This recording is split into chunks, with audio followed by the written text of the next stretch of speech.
64 கலைகள் நாம் கேள்விப்பட்டிருப்போம். அது என்ன 64 கலைகளில் இல்லாத ஒரு கலை? அதாவது இந்த 64 கலைகளையும் கற்றவர்கள் இல்லை என்றாலும் ஏதாவது ஒரு கலை அல்லது சில கலைகளில் கற்று தேர்ச்சி பெற்று நாமும் வாழ்ந்து மற்றவர்களுக்கும் பயன்படக்கூடிய வகையில் கற்றுக்கொள்ளக்கூடிய கலை தான் இந்த 64 கலைகள். ஆனா இன்னொரு கலை இருக்கு, என்னன்னு தெரியுங்களா? மற்றவர்களை பற்றி கவலைப்படாம தான் மட்டும் வாழ கற்றுக்கொள்ளக்கூடிய கலை தான் இந்த களவுக்கலை. களவுக்கலைன்னா என்னன்னு தெரியலீங்களா? அதாங்க மற்றவர்கள் உடைமைகளை களவாட கற்றுக்கொள்ளக்கூடிய கலை திருட்டுக்கலை, அதாவது களவுக்கலை. நம் நம்பிக்கையை பயன்படுத்தி நம் உடைமைகளை நம்மை அறிந்தே திருடிட்டு போறாங்க பாத்தீங்களா? எந்த அளவு அந்த கலையில வல்லமையா இருப்பாங்க. இந்த கலையை கத்துக்கிட்டவங்க நம்மை அடித்து துன்புறுத்தி திருட வேண்டிய அவசியமே இல்லை. நம்ப வச்சு எப்படி வேணா ஏமாற்றி நம்ம கிட்ட இருந்து திருடிட்டு போயிடுவாங்க. இந்த கலையை கத்துக்கிட்டவங்க நம்முடைய உரிமைகளையும் உடைமைகளையும் மறைமுகமாகவோ நேரடியாகவோ திருடிட்டே தான் இருக்காங்க. ஆனா நமக்கு தெரிவதே இல்லை. இதோ இந்த கதையில எவ்வளவு சாமர்த்தியமா திருடுறாங்கன்னு கதையை கேட்டு நாமும் கொஞ்சம் உஷாரா இருந்துப்போம். வாங்க கதையை கேட்கலாம். தமிழ் மொழி கதையொலியில் இணைந்திருக்கும் அனைவருக்கும் வணக்கம். நீங்கள் கேட்டுக்கொண்டிருக்கும் குரல் வாணி. ஒரு ஊர்ல பக்கா திருடன் அப்படின்னு ஒருத்தன் இருந்தான். அவனுக்கு முக்கா திருடன், அரை திருடன், கால் திருடன் அப்படின்னு சொல்லி 3 பிள்ளைங்க இருந்தாங்க. பக்கா திருடனுக்கு பிறந்த நாள் விழா வந்துச்சு. மலர் கிரீடம் அணிவிச்சாங்க. ராத்திரியே களவாண்டு கொண்டு வந்திருந்த கோழிகளை எல்லாம் சமைச்சு விருந்து படைச்சாங்க. அப்போ பக்கா திருடன் தனது இளைய மகனான கால் திருடனை பார்த்து, இலை உன் அப்பனுக்கு பிறந்த நாள் பரிசு என்ன கொண்டு வந்திருக்க அப்படின்னு கேட்டான். இதோ கொண்டு வரேன் அப்படின்னு சொல்லிட்டு புறப்பட்டான். ஊருக்கு வெளியே வந்ததும் தரையில் கிடந்த ஒரு பானையோட்டு சில்லிகளை எல்லாம் பொறுக்கி அதைய ஒரு பணத்தின் அளவுக்கு வட்டமா தட்டி வேட்டியின் சொருகு நுனியில ரூபாயை முடிந்து வைத்துக் கொள்வது போல முடிஞ்சு வச்சுக்கிட்டா. அது எல்லாருக்கும் தெரியும்படியா வச்சிருந்தா. அந்த ஊர் ராஜாவின் தலைநகருக்குள்ள இவன் நுழைஞ்சா. ஒரு சவர தொழிலாளி ஒருத்தருக்கு தலைமளித்து கொண்டிருந்தாரு. அவரிடம் போய் சவரம் செய்து கொள்ள எவ்வளவு அப்படின்னு இவன் கேட்டான். கால் பணம் அப்படின்னு சொன்னார் அவரு. நான் அரை பணம் கொடுக்கிறேன், அவசரம், முதல்ல எனக்கு சவரம் செய்துடு அப்படின்னு இவன் சொல்றா. முதலில் உட்கார்ந்து சவரம் செய்து கொண்டிருந்தவர் கடன் சொல்லி வந்தவர். இருந்தாலும் அவருக்கு சவர தொழிலாளி ஒப்புக்கு ஒரு வார்த்தை கேட்டுட்டு பாதியிலேயே அவரை நிறுத்தி வச்சுட்டு சரி என்று இவனுக்கு செய்து முடித்தாரு. ஒரு பணத்துக்கு சில்லறை இருக்குமா அப்படின்னு கேட்டுக்கிட்டே இவன் அந்த பானையோட்ட காசு மாதிரி முடிச்சு வச்சிருந்தான் இல்லையா, அந்த முடிச்ச அவிழ்த்து கொண்டே கேக்குறா. ஒரு பணமா? ஒரு பணத்துக்கு நான் சில்லறைக்கு எங்க போவேன், காலையில இப்பதான் தொழில ஆரம்பிச்சிருக்கேன் அப்படின்னு அவரு சொல்றாரு. அப்போ என் கூட வா, கடை தெருவுக்கு சில்லறை மாத்தி தரேன் அப்படின்னு சொல்லி அந்த திருடன் கூப்பிட்டான். சரி அப்படின்னு சவர தொழிலாளி புறப்பட்டதும் அப்போ அந்த அரை குறையா சவரம் செய்து கொண்டார் இல்லைங்களா, அவரு அந்த சவரம் செய்பவரை போக விடல. கொஞ்ச நேரம் அவர்களுக்குள்ள ஒரு சின்ன இழுபறி நடந்துச்சு. கடைசியில அந்த சவரம் செய்பவர் தன்னுடைய பையன் தெருவில் தெல்லு விளையாடி கொண்டிருந்தனை கூப்பிட்டு, அடே சாமி, அப்பா இந்த ஐயா கூட போ, அவங்க அரை பணம் கொடுப்பாக, போய் வாங்கிய ஐயா அப்படின்னு சொல்லவும் அந்த சிறுவன் விளையாட்டில் நிறைய தெல்லுக்காய் கொத்தி கொண்டிருக்கும் போது அப்பன் வந்து கெடுக்கிறானே அப்படின்னு கொஞ்சம் சினுங்கினான். அப்போ இந்த திருட அந்த சிறு பையனை பார்த்து சொல்றான், வாடா கோட்டிக்கார பையலே, உனக்கு நான் பணியாரம் வாங்கி தரேன் அப்படின்னு. பிறகு என்னடா போ, முதலாளி அவங்க பணியாரமும் வாங்கி தந்து அரை பணமும் கொடுப்பாங்க, வாங்கியா அப்படின்னு சொல்லி சவரம் செய்பவர் தன் மகனை அனுப்பி வச்சாரு. பையனை கூட்டிக்கிட்டு நடந்தா கால் திருட. கடை தெருவுல ஒரு பெரிய பட்டு ஜவுளி கடை வந்ததும் அதுக்குள்ள போனாங்க 2 பேரும். விலை உயர்ந்த பட்டு வேட்டிகள், சேலை எல்லாத்தையும் எடுத்துக்கிட்டு பண்ணையிடம் காட்டிட்டு வரேன், அது வரைக்கும் இந்த பையன் இங்கேயே இருக்கட்டும் அப்படின்னு சொல்லிட்டு அந்த சிறுவனிடம், இருடா உனக்கு பணியாரம் வாங்கிட்டு வரேன், பையனை பார்த்துக்குங்க என்று பையனை கடையில் விட்டு போனவனே தான். வெகு நேரம் ஆகியும் அவன் திரும்பி வரவே இல்லை. நேரம் ஆக ஆக ஜவுளி கடைக்காரருக்கு சந்தேகம் வர ஆரம்பித்தது. பையனோ பணியாரத்தையும் விளையாட்டையும் நினைச்சு நிலை கொள்ளாம தவிச்சுக்கிட்டு இருந்தான். விளையாட்டுக்கே போயிடுவோம், பணியாரம் வேண்டாம் அப்படின்னு தோணும். பணியாரத்தையும் இழக்க மனசு வரல. விளையாட்டுக்கு பணியாரத்துக்குமாக அல்லாடி கொண்டிருந்தான் அந்த பையன். ஒன்றுமே வேண்டாம் அப்படின்னு போய்விட்டால் தகப்பன்காரன் ஏண்டா பணத்தை வாங்காமல் வந்தே அப்படின்னு அடி சமட்டி எடுத்துருவாரே அப்படின்னு நினைச்சான். பொறுமை இழந்த ஜவுளி கடைக்காரர் அவனிடம், என்னப்பா உங்க அப்பாவை காணோம், என்ன பண்ணிட்டு இருக்காரு அப்படின்னு கேட்டதும், எங்க அப்பா சவரம் பண்ணிட்டு இருக்காரு அப்படின்னு சொல்றான். ஜவுளி கடைக்காரருக்கு கோபம் வந்து வந்துருச்சு. என்ன விளையாட்டு பேச்சு பேசுறியா அப்படின்னு கேட்டாரு. நான் ஒன்னும் விளையாட்டு பேசல, எங்க அப்பன் சவரம் தான் பண்ணிக்கிட்டு இருக்காரு அப்படின்னு அந்த சிறுவன் சொல்றான். அப்படின்னா இப்போ உன் கூட வந்தது யாரு அப்படின்னு கேக்குறாரு. அது யாரோ, நான் என்னத்த கண்டேன். என்னது யாரோவா? யாரோன்னா உனக்கு எதுக்குடா அவரு பணியாரம் வாங்கி கொடுக்குறாரு, திருட்டு படவா, இப்படி எத்தனை பேருடா கிளம்பி இருக்கீங்க அப்படின்னு சொல்லிட்டு வேலைக்காரர்களை பார்த்து அவனை பிடிச்சு கட்டுங்கடா என்று சத்தம் போடவும், பயந்து போய் அந்த சிறுவன் ஓடவும், அவனை துரத்தி பிடிச்சு கொண்டு வரவும் ஆக ஒரே ரகளை கடைவீதி பூராவும் என்ன என்ன என்று ரகளையாகிடுச்சு. இதுக்கு மத்தியில போன பையனை இன்னும் காணலையே, என்னமோ ஏதோ அப்படின்னு கடை தெருவு பூராவும் மகனை தேடிக்கிட்டு வந்த அந்த சவர தொழிலாளிக்கு தனது பையனை கட்டி இழுத்து கொண்டு போகிற காட்சியை பார்த்து அங்க ஓடி வந்தாரு. ஜவுளி கடைக்காரரிடம் நடந்ததை எல்லாம் சொல்லி சவரம் செய்பவர் தன் மகனை மீட்டு கொண்டு வருவதற்குள் பெரும்பாடாகிவிட்டது. கடை வீதியில் நடந்த இந்த பகல் கொள்ளை சமாச்சாரம் சேவகர்கள் மூலமாக அரண்மனைக்கு எட்டிவிட்டது. ராஜா சம்பந்தப்பட்டவர்களை கூப்பிட்டு விசாரிச்சாரு. நகர காவல்காரர்களையும் தலையாரியையும் கூப்பிட்டு சத்தம் போட்டாரு. பட்ட பகல் 10 நாளிகைக்கு இப்படி ஒரு தலைநகருக்குள்ள ஒரு பயல் துணிகரமா வந்து பிரதான கடை வீதியில எல்லாரும் பார்த்திருக்க இந்த காரியம் செய்திருக்கா. நீங்க எல்லாம் புளியங்கா பறிச்சிட்டு இருந்தீங்களா அப்படின்னு கேக்குறாரு. தலையாரியை கூப்பிட்டு, நீதான் இதுக்கு பொறுப்புதாரி. இந்த திருட்டை 3 நாளைக்குள் கண்டுபிடிக்கவில்லை என்றால் உன்னை மாறுகால் மாறுகை வாங்கும்படி உத்தரவு போட்டிருக்கேன், ஓடுங்க இங்கிருந்து அப்படின்னு சொல்லி விரட்டினாரு ராஜா. இங்க கால் திருடன் தான் கொண்டு போன பொட்டணத்தை தன் தகப்பன் முன்னாடி கொண்டு போய் வச்சு எடுத்து காட்டினா. நடந்த கதையெல்லாம் சொன்னான். எல்லோரும் பட்டு உடுத்தி சந்தோஷமா விருந்து உண்டாங்க. அப்போ பக்கா திருடன் 2வது மகனான அரை திருடனை பார்த்து, மகனே, உன் தகப்பனுக்கு பிறந்தநாள் பரிசு என்ன அப்படின்னு கேட்டா. அதை என் வாயால் சொல்ல மாட்டேன், உங்கள் பிள்ளையின் கைத்திறத்தை பாருங்கள் அப்படின்னு அதே தலைநகருக்கு புறப்பட்டான் அரை திருடன். மாறு வேஷத்துல நகரத்துக்கு போனா அரை திருடன். ஆங்காங்கே நின்று என்ன விசேஷம் என்று ஊருக்குள் அப்படின்னு விசாரிச்சான். காலையில திருட்டு நடந்ததையும் ராஜா திருடனை பிடிக்க தலையாரியை ஏற்பாடு செய்திருப்பதையும் பற்றி ஜனங்கள் ஆங்காங்கே நின்று பேசி கொண்டிருப்பதை கேட்டு தெரிஞ்சுக்கிட்டான். நகரத்துல திருடர்களுக்கு துப்பு சொல்கிறவர்கள் என்று ஒரு பகுதி இருப்பாங்க. அவங்களுக்கு இதேதான் தொழில். திருட்டு சொத்தில் ஒரு பங்கு அவர்களுக்கும் முறையா போய் சேர்ந்துடும். அரை திருடன் அங்கே போய் இந்த தலையாரியை பற்றி ஆதியோடு அந்தமா விசாரிச்சு சரியா தெரிஞ்சுக்கிட்டான். தலையாரிக்கு ஒரே ஒரு மகள் தான் என்றும் அவளுக்கு கல்யாணமான மாப்பிள்ளை வெளிநாட்டுக்கு சம்பாதிக்க போனவன் என்ன ஆனான் என்றே தெரியவில்லை. அவன் வெளிநாட்டுக்கு போய் 20 ஆண்டுகளுக்கு மேலாகவே இருக்கும் அப்படின்னு சொன்னாங்க. அந்த காணாமல் போன மாப்பிள்ளை எப்படி இருப்பான், அவன் நடை உடை பாவனைகள் எப்படி இருக்கோ அப்படின்னு எல்லாத்தையும் கேட்டு தெரிஞ்சுக்கிட்டான் இந்த அரை திருடன். அரை திருடன் உடனே தன்னுடைய வேஷத்தை மாத்தி அமைச்சுக்கிட்டான். வெளிநாட்டிலிருந்து திரும்பி வருகிறவர்களைப் போல ஆடை அணிகளை அணிந்து கொண்டான். வெளிநாடுகளிலிருந்து வாங்கி வரும் பொருள்களை அதிக விலை கொடுத்து வாங்கி வச்சுக்கிட்டான். நேரா தலையாரி மாமா வீட்டுக்கு போய் கதவை தட்டுனான். தலையாரி அப்போதான் சாப்பிட உட்கார்ந்துருந்தாரு. இது யாரு, மாமா மாமான்னு கூப்பிட்டு கதவை தட்டுறது, கேட்ட குரலாவும் இருக்கே அப்படின்னு நினைச்சுக்கிட்டே தலையாரின் மனைவி கதவை வந்து திறக்கிறா. சௌரியமா இருக்கீங்களா அப்படின்னு கேட்கிறா. அத்தை கொஞ்சம் திகச்சு போறா. தலையாரி சம்சாரத்திடம் அரை திருடன் சாமாத்தியமா அளந்து விட்டா. என்னத்த இப்படி பாக்குறீங்க, நான் கதிர்வேல் இல்ல, உங்க மாப்பிள்ளையே உங்களுக்கு அடையாளம் தெரியாம போயிருச்சா, மாமா எங்கே அப்படின்னு கேட்டதும் காணாமல் போன நம்ம மருமகன் வந்துட்டான் என்று நினைத்த அவள் உள்ளே திரும்பி, இன்னா பாத்தீங்களா, இங்க யாரு வந்திருக்கான்னு பாருங்க அப்படின்னு சந்தோஷம் தாழாம அழைச்சிக்கிட்டே வந்தா. அதே குரலில் பாப்பாத்தி, அடியே பாப்பாத்தி என்று மகளையும் கூப்பிட்டா. பாப்பாத்தி உள் வீட்டு கதவிடுக்குள்ள நின்று பார்த்துக்கிட்டு இருந்தா. ஆள் எம்புட்டு மாறி போயிட்டாரு, என்னமோ போல இருந்தவர் இப்போ பார்க்க எம்புட்டு லட்சணமா ஆயிட்டாரு அப்படின்னு நினைச்சு பூரித்து போனா பாப்பாத்தி. தலையாரியும் சோற்றை பிசைந்த கையோடு எழுந்து ஓடி வந்துட்டீங்களா மாப்பிள்ள, எப்போ வந்தீங்க, எங்களையெல்லாம் மறந்துட்டு இப்படி ஒரேடியா இருந்துட்டீங்களே, எப்படி இருக்கீங்க, வாங்க கால் முகம் கழுவிட்டு வந்து சாப்பிடுங்க அப்படின்னு உபசரிச்சார். அரை திருடன் தான் வாங்கி கொண்டு வந்திருந்த வெளிநாட்டு சாமான்களை எல்லாம் மனைவியிடம் ஒப்படைத்து விட்டு தனது தலையாரி மாமாவோடு சாப்பிட உக்காந்தான். என்ன மாமா இம்புட்டு அவசரமா சாப்பிட்டுட்டு இப்போ எங்க போக போறீங்களா என்று ஒன்றும் தெரியாதவன் போல முகத்தை வச்சுக்கிட்டு கேட்டான்.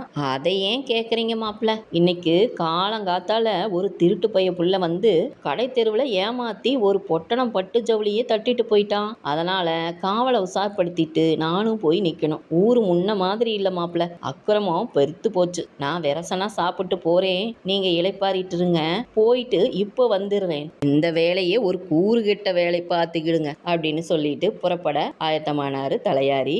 சீக்கிரம் வந்துருங்க மாமா, நீங்க வந்த பிறகு உங்க கூட வந்து நகரத்தை சுத்தி பார்க்கணும். சின்ன பிள்ளையில பார்த்தது இப்போ எம்புட்டு பெருசா ஆயிருச்சு. ஆமா ஆமா, ஊரும் பெருத்து போச்சு, போக்குடித்தனமும் பெருத்து போச்சு. சரி மாப்பிள்ள, இருங்க நானும் போகணும். ராஜா ரொம்ப கோபமா இருக்காரு என் பேர்ல.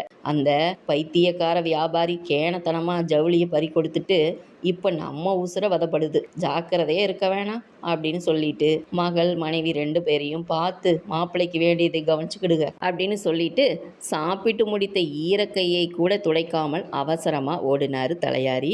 தலையாரி போனதும் இவன் அமர்ந்து சாப்பிட்டான். சமையல் பாகங்களின் தயாரிப்புகளை அப்படியே புகழ்ந்துகிட்டே சாப்பிட்டான். அத்தைக்கு ரொம்ப சந்தோஷம். ஒன்றுமே தெரியாம இருந்த மாப்பிள்ளை வெளிநாடு போய் எம்புட்டு தெரிந்து வச்சிருக்காரு பாரு. இப்படி நினைச்சு அத்தைக்கு பெருமிதம். சாப்பிட்டு முடித்ததும் அத்தைக்கும் தனது மனைவிக்கும் வெளிநாட்டிலிருந்து வாங்கி கொண்டு வந்திருந்த சேலை, துணிமணிகள், அபூர்வ சாமான்கள், தின்பண்டங்கள் எல்லாத்தையும் எடுத்து கொடுத்தா. இதுக்குள்ள தலையாரியின் மகள் தனக்கு தகப்பனார் செய்து போட்ட நகைகளை எல்லாம் எடுத்து போட்டுக்கிட்டு தன்னை விசேஷமா அலங்கரிச்சுக்கிட்டு கணவனை வரவேற்க தயாரானா. கொஞ்ச நேரம் கழித்து தலையாரி தான் சொன்னபடியே மாப்பிள்ளைக்கு நகரத்தை சுற்றி காண்பிக்க வந்து அழைச்சிட்டு போனாரு. ஒவ்வொரு முக்கியமான இடங்கள், அதிசயங்கள் எல்லாத்தையும் காண்பிச்சுக்கிட்டே வந்தாரு. இதுதான் கொலைக்களம் அப்படின்னு ஒரு இடத்துக்கு கூட்டிட்டு போய் காண்பிச்சாரு. இது தலையை சீவுற இடம், இது மாறுகை வாங்குற இடம் அப்படின்னு வரிசையா காண்பிச்சுக்கிட்டே போனாரு. ஒரு இடத்துல மட்டும் கனமான ஒரு சுவர் மட்டும் இருந்துச்சு. அதில் 3 மாடக்குழிகள் இருந்துச்சு. குத்துவிளக்கு மாடக்குழி அப்படின்னு சொல்லலாம். ஒரு மனிதன் கால்களை கொஞ்சம் அகலமாக வைத்து நின்று கொண்டு கைகளை அகலமாக விரித்து கொண்டு இருப்பது போல 3 மாடக்குழிகள். ஒன்று பெரியது, அடுத்தது நடுத்தரம், அதுக்கடுத்தது சிறியது. இவைகளை காட்டி இது என்னது மாமா அப்படின்னு கேட்டான் தலையாரியின் மாப்பிள்ளை. இதுக்கு பூட்டுன்னு பேரு. திருடர்களையும் கொள்ளைக்காரர்களையும் இதனுள்ளே நிறுத்தி அந்த சுவரினுள்ளேயே அமைந்திருக்கும் விலங்கு பூட்டுகளால் கைகள், கால்கள், இடுப்பு, கழுத்து அப்படின்னு மாட்டி பூட்டி இறுக்கி விடுவாங்க. அன்ன ஆகாரம் இல்லாம பட்டினி போட்டு சாகும் வரையும் அவங்க அங்கேயே தான் கிடக்கணும். என்ன கத்துனாலும் கதறினாலும் யாருக்கும் கேட்காது. அந்த பூட்டுக்களை காட்டி மாப்பிள்ளைக்கு விளக்கி சொன்னாரு தலையாரி. இவன் ஒவ்வொரு குழிக்குள்ளேயும் போய் இருந்து பார்த்தான். நடுத்தர குழி இவனுக்கு பொருத்தமா இருந்துச்சு. கால்களையும் கைகளையும் பூட்டுக்குள் நுழைத்து கொண்டு இடுப்பிலும் கழுத்திலும் பூட்டுகளை மாட்டிக்கொண்டு, மாமா இதுகளை இருக்குங்க, எப்படி இருக்குன்னு பார்ப்போம் அப்படின்னு சொன்னான். சே, இது என்ன மாப்பிள்ள, உங்களுக்கு இப்படி ஆசை? அதெல்லாம் வேண்டாம், வாங்க பேசாம அப்படின்னு சொன்னான். என்ன மாமா, நீங்க உங்க மாப்பிள்ளைக்கு ஆசைப்படுவதை கூட செய்ய மாட்டேன்னு சொல்றீங்களே, ஒரு விளையாட்டுக்கு செய்தா அது நிஜமாயிடுமா அப்படின்னு சொன்னான். தலையாரி மாமனுக்கோ தன் மாப்பிள்ளையை தன் கையாலேயே பூட்டு போட மனசில்லை. என்ன மாப்பிள்ளை இது, இன்னும் அந்த விளையாட்டு புத்தி உங்களை விட்டு போகவே இல்லை அப்படின்னு சொல்லிக்கிட்டே சுற்றுமுற்றும் பார்த்தாரு. வழக்கம் போல அந்த பக்கத்திலேயே யாருமே இல்லை. சரி, உங்களுக்கு இதுக்குள்ள ஒரு ஆளை போட்டு எப்படி பூட்டுகிறதுன்னு தானே பார்க்கணும். அதுக்கு என்ன, அதுக்குள்ள நான் போய் நிக்கிறேன், நீங்க பூட்டி பாருங்க அப்படின்னு சொன்னாரு. நான் எதிர்பார்த்து கொண்டிருந்தது இப்போது நடக்க போகிறது அப்படின்னு சொல்லி அரை திருடனுக்கு மனசுக்குள்ள சந்தோஷம். தலையாரியை பூட்டுக்குள்ள போட்டு பூட்டுனா. பூட்டி விட்டு கொஞ்சம் பக்கத்திலிருந்து பார்த்தான். பிறகு கொஞ்சம் தூரத்திலிருந்து பார்த்தான். பிறகு சுற்றுமுற்றும் பார்த்தான். அம்மா, இங்கே கழிப்பறை எங்க இருக்கு அப்படின்னு கேட்டான் அந்த அரை திருடன். சும்மா அப்படி போயிட்டு வாங்க மாப்பிள்ளை அப்படின்னு தலையாரி மாமா சொன்னாரு. மாப்பிள்ளை போயிட்டு வருவான்னு எதிர்பார்த்துக்கிட்டே இருந்தாரு மாமா. மாப்பிள்ளை போனவன் தான். மாமனாரோடு போன மாப்பிள்ளை ஒண்டியாக திரும்பி வருவதை பார்த்த அத்தை, அவங்க எங்கே அப்படின்னு கேட்டா. மாப்பிள்ளையின் முகத்தோற்றத்தை பார்த்ததும் அத்தைக்கு ஏதோ என்னமோ என்றிருந்தது. அத்தை, மோசக்கேடு வந்து சேர்ந்துருச்சே அப்படின்னு சொல்லி கண்ணீர் விட்டான் அந்த திருடன். என்ன அப்படின்னு சொல்லி தாயும் மகளும் பதறினாங்க. ராஜா தலையாரி மாமாவை பிடிச்சு பூட்டுல போட்டுட்டாரு அத்தை அப்படின்னு கண்ணீர் விட்டான். ஏன், எதுக்காக, என்ன விஷயம் அப்படின்னு தாயும் மகளும் கேட்டாங்க. நம்ம மாமா மாமாவுக்கும் கொள்ளை கூட்டத்துக்காரங்களுக்கும் தொடர்பு இருக்கிறது தெரிஞ்சு போச்சாம். நம்ம வீட்டில் இருக்கிற நகைகள் எல்லாம் இப்போ பறிமுதல் செய்ய போறாங்களாம். ராஜா ஆளுகளை அனுப்ப ஏற்பாடு பண்ணிட்டாரு. கொஞ்ச நேரத்துல அவங்க இங்க வந்து சேர்ந்துருவாங்க அத்தை அப்படின்னு சொன்னான் அந்த அரை திருடன். மாமா என்னை தனியா கூப்பிட்டு, மாப்பிள்ள அவசரமா வீட்டுக்கு போய் எல்லா நகைகளையும் வாங்கி யாருக்கும் தெரியாம ஒரு இடத்துல பந்தோபஸ்து பண்ணிருங்க. போங்க, சீக்கிரம் நீங்களும் வீட்டில் இருக்க வேண்டாம். உங்களையும் பிடிச்சி ஏதாவது தொந்தரவு பண்ணுவாங்க என்று இவன் சொன்னதுமே வீட்டிலுள்ள அத்தனை நகைகளும் மஞ்சாடி பாக்கி இல்லாமல் இவன் கைக்கு வந்துவிட்டது. அப்போது அந்த அரை திருடன் முகத்தை பரிதாபமாக வைத்துக்கொண்டு, அத்தை இதை நான் எங்கே கொண்டு போய் பந்தோபஸ்து பண்ணுவேன்? இந்த ஊர்ல எனக்கு யாரையுமே தெரியாதே அப்படின்னு நிஜமாகவே வருத்தப்படுபவன் போல வருத்தப்பட்டான் அந்த அரை திருடன். அத்தை இப்படி சொல்லி அனுப்பினால், என் உடன் பிறந்தான் வீடு இன்ன தெருவில் இருக்கு, அவன் வீட்டின் அடையாளம் சொல்லி அங்க போய் இருங்க, பயப்படாதீங்க, சும்மா போங்க அப்படின்னு சொல்லி நகை பொட்டலத்தை கையில் எடுத்து வைத்து தள்ளிவிட்டாள் ஆளை. தலையாரி எப்பவாவது திடீர் என்று தனக்கும் தனது மகளுக்கும் நகைகள் கொண்டு வந்து பூட்டி அழகு பார்க்கும் விதம் இப்போதுதான் அவளுக்கு விளங்கியது. வீட்டுக்கு மருமகன் வந்த சமயம் பார்த்து இப்படி ஒரு தலைக்குனைவு வந்து விட்டதே அப்படின்னு சொல்லி வருத்தம் அவர்களுக்கு. அவன் ஆள் மறைந்ததும் கொஞ்ச நேரத்தில் ராஜாவிடமிருந்து வழக்கமாக தலையாரியை தேடி வரும் ஆட்கள் வந்து, ராஜா தலையாரியை கூட்டிட்டு வர சொன்னார், அவசரமாம் அப்படின்னு சொன்னாங்க.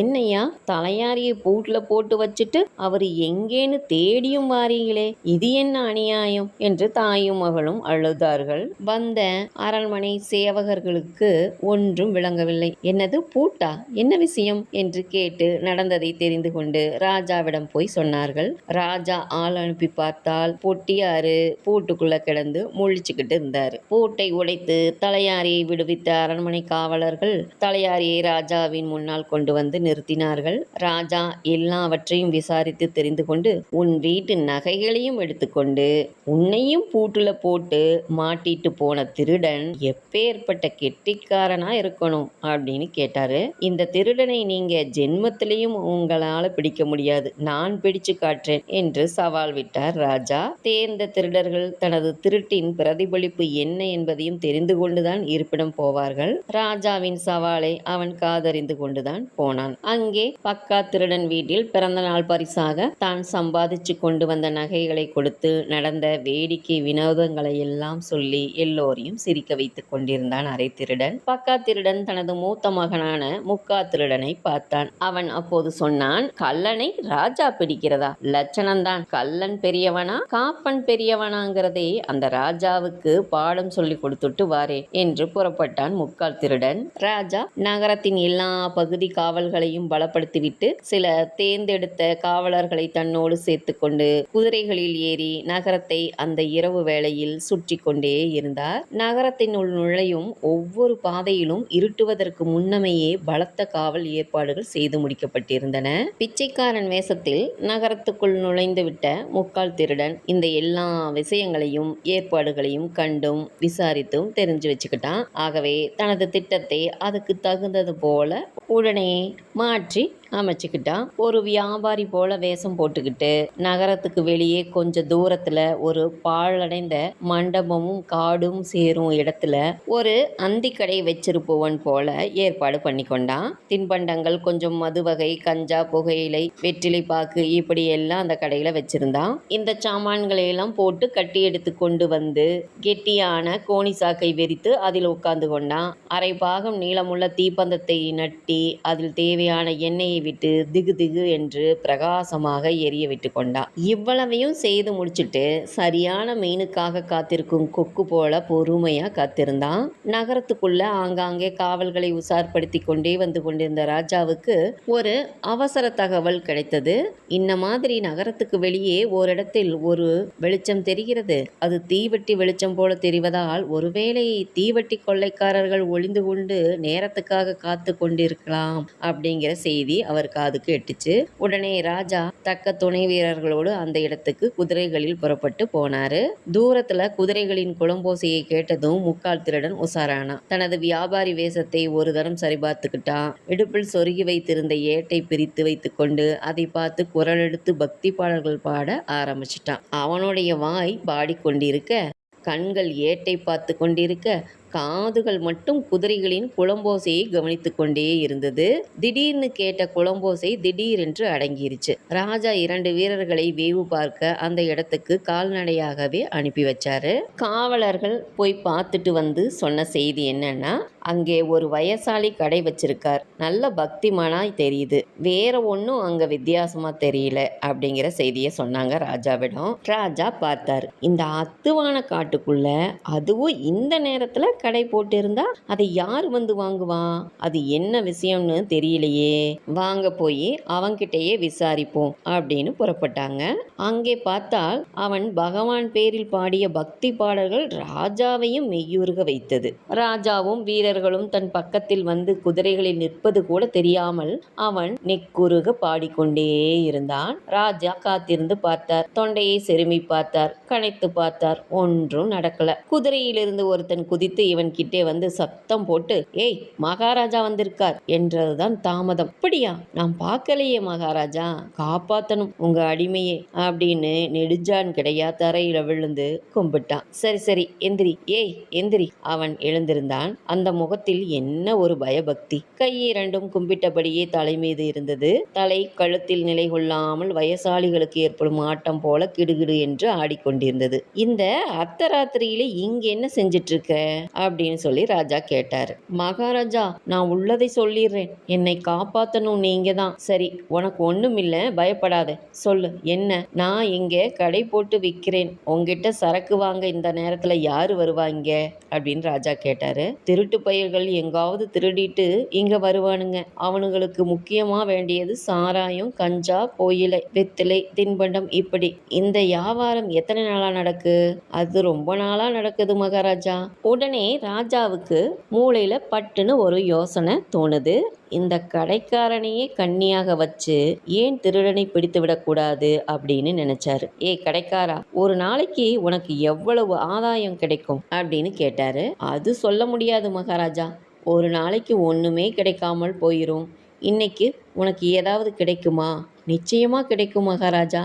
அதெப்படி அவ்வளவு நிச்சயமாய் சொல்ற? நிச்சயமாய் வரதா சொல்லிட்டு போயிருக்கான் ஒரு திருடன். இந்நேரம் வரைக்கும் என் கூட தான் இருந்தான், இப்போதான் போறான், போய் கொஞ்ச நேரம்தான் இருக்கும் என்றான் அந்த வயதான தோற்றத்தில் இருந்த திருடன். அவன் களவாடுகிற விஷயங்களையெல்லாம் உன்கிட்ட சொல்லுவானா என்று கேட்டார் ராஜா. எல்லாரும் சொல்ல மாட்டானுங்க, இவன் மட்டும்தான் சொல்லிட்டு அலையுதான் அப்படின்னு சொன்னான் அந்த திருடன். இன்னைக்கு அப்படி உங்ககிட்ட என்னதான் சொன்னான் அப்படின்னு கேட்டார் ராஜா. காலையில ஒரு தபா கடை தெருவில் பட்டு ஜவுளிகளை எடுத்துக்கிட்டு சாமர்த்தியமாக போனதும், சாயந்தரம் தலையாரியே ஏமாத்திட்டு பூட்டில் மாட்டி வச்சுட்டு அவங்க வீட்லேயே நகையெல்லாம் கொண்டு போயிட்டதா இப்படி என்னென்னமோ பெருமையெல்லாம் சொன்னானுங்க. நான் அதையெல்லாம் காதில் சரியாக வாங்கிக்கிறது இல்லைங்க. ஏதோ நம்ம வியாபாரம் நடக்கணும், அம்புட்டு தான் என்றான் அப்பாவித்தனமாக. ராஜா தன் மடியிலிருந்து, இந்தா இதை வச்சுக்கோ, 1000 களஞ்சி தங்கம் இருக்கும். அந்த திருடனை தந்திரமாய் பிடிச்சு கொடுத்தா உனக்கு இந்த முத்து மாலையை சன்மானமாக கொடுப்பேன் அப்படின்னு சொல்லி தனது கழுத்தில் ஆரமாய் தொங்கிய முத்து மாலையை தொட்டு காட்டினாரு ராஜா. நான் சொல்றபடி செஞ்சா அந்த திருடனை ரொம்ப லேசா பிடிச்சு உங்ககிட்ட உப்பவே ஒப்படைச்சிடலாமுங்க என்று சொன்னான் அந்த திருடன். என்ன செய்யணும் சொல்லு கேட்டாரு ராஜா. எப்பாடுபட்டாவது அந்த அசல் திருடனை பிடித்தே விட வேணும் அப்படின்னு அவர் ரொம்ப வேகமாக இருந்தாரு. அந்த முக்கா திருடன் சொன்னா, மகாராஜா மட்டும் என் பக்கத்துல இருக்கட்டும், மற்ற எல்லாரும் குதிரைகளை கொண்டு போய் அதோ அந்த பக்கம் காட்டுக்குள்ள கொண்டு போய் கட்டி போட்டுட்டு வாங்க. முறையா குதிரைகளை கட்டி போட்டுட்டு நீங்கெல்லாம் அதோ அந்த பக்கம் போய் அந்த மரத்தூர் மறைவில் பதுங்கிருங்க. மகாராஜாவை நான் இங்க மறைச்சு வச்சிருக்கேன், மகாராஜாவோட குதிரை மட்டும் இப்படி இந்த மண்டபத்துக்கு மறைவில் நிக்கட்டும். திருடன் தூரத்துல வரும்போதே எனக்கு மட்டும் தெரிகிறாப்புல ஒரு சத்தம் கொடுப்பான். அப்படி அவன் சத்தம் கொடுத்ததும் நான் இந்த தீப்பந்தத்தை அணைச்சிருவேன். உடனே அவன் சரி இங்கே யாரும் இல்லை வரலாம்னு தெரிஞ்சு வந்து சேர்ந்துருவான்.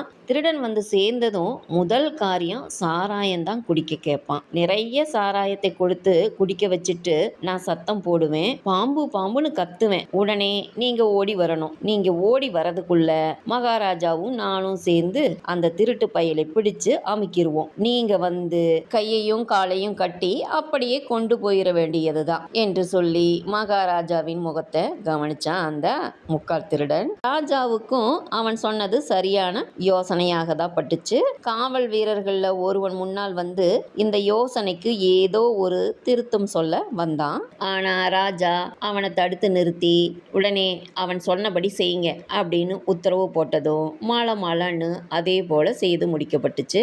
ராஜா மட்டும் இவன் பக்கத்துல வந்து உட்கார்ந்துக்கிட்டாரு. ராஜா அணிந்திருந்த நவரத்தினங்கள் பதித்த அபூர்வ ஆபரணங்களை இவன் கவனிச்சு பார்க்கறத பார்த்துட்டு ராஜா என்ன பார்க்குற அப்படின்னு கேட்குறாரு. நீங்க இந்த திருட்டு பயலோடு சண்டை போட வேண்டியதா இருந்தாலும் இருக்கும். அப்போ இந்த ஆபரணங்கள் பாழாயிரப்படாதேன்னு பார்க்கேன். இதையெல்லாம் கழட்டி ஒரு பக்கத்துல வச்சுட்டு நீங்க இந்த கோணிப்பையுக்குள்ள ஒளிஞ்சுக்கிட்டீங்கன்னா தான் அவனும் திருட்டுப்படாம நெருங்கி வருவான் அப்படின்னு சொன்னதும் ராஜாவுக்கு நல்ல யோசனையாகவே அதுவும் பட்டுச்சு. ராஜாவும் நகைகளை எல்லாம் கழட்டி கொடுத்தாரு. நகைகளை எல்லாம் கழட்டி வாங்கி வைத்து கொண்டு அவரை கோணிப்பைக்குள் நுழைத்ததும் மகாராஜா ஒரு பேருக்கு தான் கட்டி வைக்கிறேன் அப்படின்னு சொல்லிக்கிட்டே சரியா இறுக்கி கட்டி வச்சுட்டு அந்த நகைகளை எல்லாம் பொட்டலமா கட்டி எடுத்துட்டு தீப்பந்தத்தை அணைச்சும் விட்டான். மண்டபத்துக்கு பின்னால நிறுத்தி வைத்திருந்த ராஜாவின் குதிரையை சத்தமில்லாமல் கொஞ்ச தூரம் புல்தரை மீதே நடத்தி கொண்டு போய் அங்கிருந்து சிட்டாய் பறந்தே விட்டான் அந்த முக்கால் திருடன். என்னங்க கதைகளை கேட்டீங்களா? நாட்டின் ராஜாவுக்கே இந்த கதினா சாமானிய மக்களுக்கு என்ன நிலை அப்படின்னு நினைச்சு பாருங்க. நாம தாங்க ஜாக்கிரதையா இருந்துக்கணும். திருட்டுக்கலையில வல்லமை படைத்தவர்கள் ஏராளமான பேர் இருக்காங்க. நாமும் பாதுகாப்பா இருப்போம். நம்முடைய உரிமைகளையும் உடைமைகளையும் பாதுகாப்பா வச்சுப்போம். அடுத்து இன்னும் ஒரு நல்ல பதிவுடன் நான் உங்களை சந்திக்கிறேன். நன்றி.